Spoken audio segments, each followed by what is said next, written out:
আসসালামু আলাইকুম। আজকের বাংলা নিউজে সবাইকে জানাচ্ছি স্বাগতম। শুরুতে জানাচ্ছি বিশ্ব আলোচিত খবরের সংবাদ শিরোনাম। আজকের বাংলা নিউজের সাথেই থাকুন।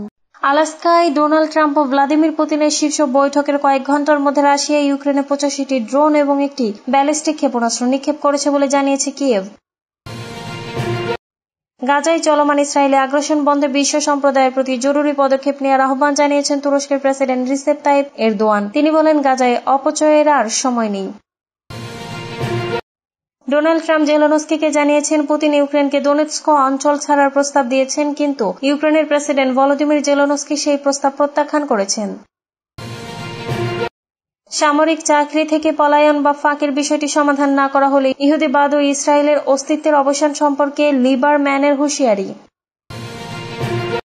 পাকিস্তানের সরকারি হিসাবে খাইবার পাখতুনখোয়া প্রদেশের বিভিন্ন জেলায় বৃষ্টিপাত ও বন্যার কারণে গত 48 ঘণ্টায় বিভিন্ন দুর্ঘটনা ঘটেছে, যাতে মৃতের সংখ্যা 300 ছাড়িয়েছে। দাফনের মতো লোকও নেই পাকিস্তানের একটি গ্রামে।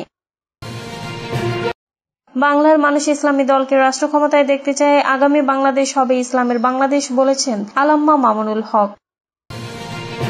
এতক্ষণ শুনছিলেন বিশ্ব আলোচিত খবরের সংবাদ শিরোনাম। এবার বিস্তারিত। ট্রাম্প পুতিন আলোচনার মধ্যে ইউক্রেন রাশিয়ার 85টি ড্রোন হামলা। আলাস্কায় ডোনাল্ড ট্রাম্প ও ভ্লাদিমির পুতিনের শীর্ষ বৈঠকের কয়েক ঘন্টার মধ্যে রাশিয়া ইউক্রেন 85টি ড্রোন এবং আরেকটি ব্যালিস্টিক ক্ষেপণাস্ত্র নিক্ষেপ করেছে বলে জানিয়েছে কিয়েভ। ইউক্রেনের বিমান বাহিনী দাবি করেছে মস্কো একটি ইস্কান্দার এম ব্যালিস্টিক ক্ষেপণাস্ত্র ও 85টি শাহেদ ধরনের ড্রোন নিক্ষেপ করেছে। একই সঙ্গে হামলা হয়েছে 4টি অঞ্চলের ফ্রন্ট লাইনে।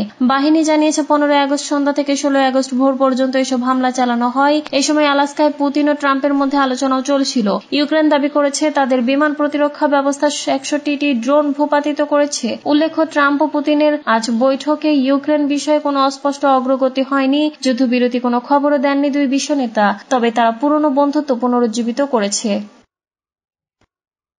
গাজায় অপচয়ের আর সময় নেই, বিশ্বকে জরুরি পদক্ষেপের আহ্বান এরদোয়ানের। গাজায় চলমান ইসরায়েলি আগ্রাসনে বন্ধ বিশ্ব সম্প্রদায়ের প্রতি জরুরি পদক্ষেপ নেওয়ার আহ্বান জানিয়েছেন তুরস্কের প্রেসিডেন্ট রিসেপ তাইপ এরদোয়ান। তিনি বলেন, গাজায় অপচয়ের আর সময় নেই। বৃহস্পতিবার 14 আগস্ট আল জাজিরার প্রকাশিত একটি নিবন্ধে এরদোয়ান লিখেছেন, ইসরায়েলি হামলার কারণে গাজা সম্পূর্ণ মানবিক বিপর্যয়ের দ্বারপ্রান্তে পৌঁছে গেছে। ক্ষুধা, তৃষ্ণা এবং মহামারীর হুমকি মানবিক বিপর্যয়ের ত্বরান্বিত করেছে। এখন পর্যন্ত 61,000-এরও বেশি ফিলিস্তিনি নিহত হয়েছেন, যাদের বেশিরভাগই নারী ও শিশু। তুরস্কের যোগাযোগ বিভাগের প্রধান বুরহানেত্তিন দুরান জানান, নিবন্ধটি তুরস্কের সামাজিক যোগাযোগ মাধ্যম নেক্সট সোশ্যালে শেয়ার করা হয়েছে। এর শিরোনাম ছিল, মানবতার বিবেকের পরীক্ষা হচ্ছে গাজায়। নিবন্ধে ইসরায়েলের বিরুদ্ধে ফিলিস্তিনের নিশ্চিহ্ন করার একটি পদ্ধতিগত নীতি অনুসরণের অভিযোগ আনেন এরদোয়ান। তিনি বলেন, পশ্চিমা বিশ্বের দ্বৈত নীতি, যেখানে অন্যান্য সংকটে দ্রুত পদক্ষেপ নেওয়া হয় কিন্তু গাজা ইস্যুতে দ্বিধাগ্রস্ত আচরণ করা হয়, এটি আন্তর্জাতিক শৃঙ্খলার বিশ্বাসযোগ্যতাকে প্রশ্নবিদ্ধ করে। তিনি আরো বলেন, ইউক্রেন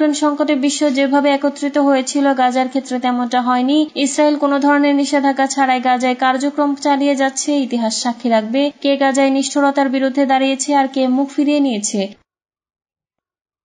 পুতিনের বার্তা পৌঁছে দিলেন ট্রাম্প, জেলেনস্কির প্রত্যাখ্যান। মার্কিন প্রেসিডেন্ট ডোনাল্ড ট্রাম্প জেলেনস্কিকে জানিয়েছেন রাশিয়ার প্রেসিডেন্ট ভ্লাদিমির পুতিন ইউক্রেনকে দোনেৎস্ক অঞ্চল ছাড়ার প্রস্তাব করেছেন, কিন্তু ইউক্রেনের প্রেসিডেন্ট ভলোদিমির জেলেনস্কি সেই প্রস্তাব প্রত্যাখ্যান করেছেন। গত শুক্রবার আলাস্কায় ট্রাম্প ও পুতিনের মধ্যে বৈঠক হয়। এটি রাশিয়া ইউক্রেন যুদ্ধ শুরুর পর যুক্তরাষ্ট্র ও রাশিয়ার মধ্যে প্রথম শীর্ষ বৈঠক। বৈঠক চলে প্রায় 3 ঘণ্টা। সেখানে পুতিন জানিয়ে দেন, যদি ইউক্রেন পুরো দোনেৎস্ক রাশিয়ার হাতে তুলে দেয়, তাহলে যুদ্ধক্ষেত্রে বেশিরভাগ স্থানে সাময়িক স্থিতাবস্থা মেনে নেওয়া যেতে পারে। তবে জেলেনস্কি এই প্রস্তাবে রাজি হননি। তিনি স্পষ্ট করে জানান, ইউক্রেন কোনো ভূখণ্ড ছাড়বে না। উল্লেখ্য, রাশিয়া ইতিমধ্যে ইউক্রেনের প্রায় 1/5 দখলে নিয়েছে, যার মধ্যে দোনেৎস্ক প্রদেশের প্রায় 3/4 রয়েছে। রাশিয়া প্রথমে এই অঞ্চলে প্রবেশ করে 2014 সালে। বৈঠকের পর ট্রাম্প বলেন, রাশিয়া একটি বড় শক্তি, ইউক্রেন তা নয়, তাই যুদ্ধ আলোচনার মাধ্যমে সমাধান করা উচিত। তিনি আরো বলেন, তিনি ও পুতিন মনে করেন শান্তি চুক্তি করা সম্ভব, তবে এর আগে যুদ্ধবিরতি শর্ত রাখার প্রয়োজন নেই। অন্যদিকে ইউক্রেন প্রেসিডেন্ট জেলেনস্কি জানিয়েছেন, তিনি আগামী সোমবার ওয়াশিংটনে ট্রাম্পের সঙ্গে বৈঠক করবেন।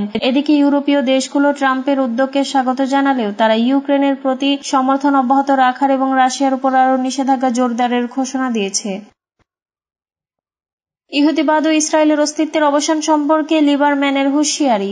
শুক্রবার এক ইসরায়েলি কর্মকর্তা সতর্ক করে বলেছেন, সামরিক চাকরি থেকে পলায়ন বা ফাঁকের বিষয়টি সমাধান করা না হলে ইহুদিবাদের অবসান ঘটবে। ইসরায়েলি প্রধানমন্ত্রী নেতানিয়াহু যখন তার মন্ত্রিসভার পতনের আশঙ্কায় তরুণী হারেদি ইহুদিদের সামরিক চাকরি থেকে অব্যাহতি দেওয়ার জন্য অতি গোঁড়া দলগুলোর দাবির কাছে নতি স্বীকার করেছেন, তখন ইসরায়েলে আমাদের বাড়ি দলের প্রধান আভিগডোর লিবারম্যান সতর্ক করে বলেছেন, আমাদের অবশ্যই সামরিক চাকরিতে ফাঁকি দেওয়া বন্ধ করতে হবে, অন্যথায় ইহুদিবাদ শেষ হয়ে যাবে। লিবারম্যান এর আগে এক বক্তৃতায় বলেছিলেন যে একদিকে আমরা লাখ লাখ রিজার্ভ সেনা সদস্যকে বারবার যুদ্ধক্ষেত্রে আসতে দিতে চাচ্ছি না এবং অন্যদিকে নেতানিয়াহুর মন্ত্রিসভা হারেদিদের গণপলায়নকেও ব্যাপকভাবে মদত দিচ্ছে। এই প্রসঙ্গে উল্লেখ্য, সম্প্রতি ইসরায়েলি প্রধানমন্ত্রী নেতানিয়াহু রাজনৈতিক ক্ষেত্রে এই ক্ষমতায় টিকে থাকার জন্য হারেদিদের প্রয়োজন হওয়ায় সংসদের পররাষ্ট্র ও নিরাপত্তা কমিটির প্রধানকে বরখাস্ত করেছেন। তিনি হারেদিদের সামরিক সেবা করার উপর জোর দিয়েছিলেন। সম্প্রতি আমেরিকান ওয়েবসাইট মিডিয়া লাইন একটি প্রতিবেদনে ইহুদিবাদের সামরিক বাহিনীর মধ্যে ক্রমবর্ধমান আত্মহত্যার কথা উল্লেখ করেছে এবং ইসরায়েলি বাহিনী কি ভেতর থেকে ভেঙে পড়েছে ভূমিকার সাথে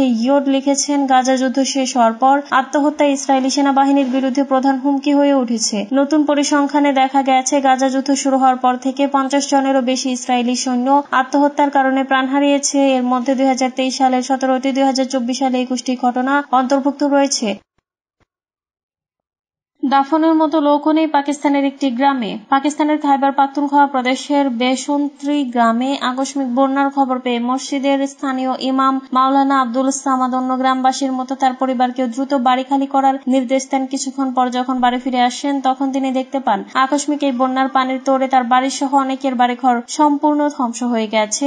বেসন্ত্রী গ্রামটি বুনের জেলার পীর বাবা সাহেব উপজেলায় পড়েছে। পাকিস্তানের সরকারি হিসাবে খাইবার পাখতুনখোয়া প্রদেশের বিভিন্ন জেলায় বৃষ্টিপাত ও বন্যার কারণে গত 48 ঘন্টায় বিভিন্ন দুর্ঘটনা ঘটেছে, যাতে মৃতের সংখ্যা 300 ছাড়িয়েছে।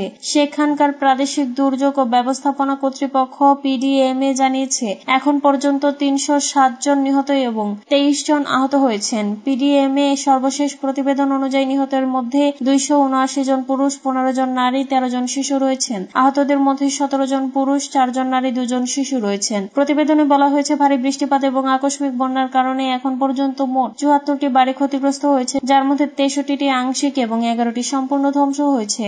এমন দুর্ঘটনা প্রদেশের বিভিন্ন জেলা যেমন সোয়াত, বুনের, বাজাউর, তোরঘর, মানসেহরা, সাংলা ও বটগ্রামে হয়েছে।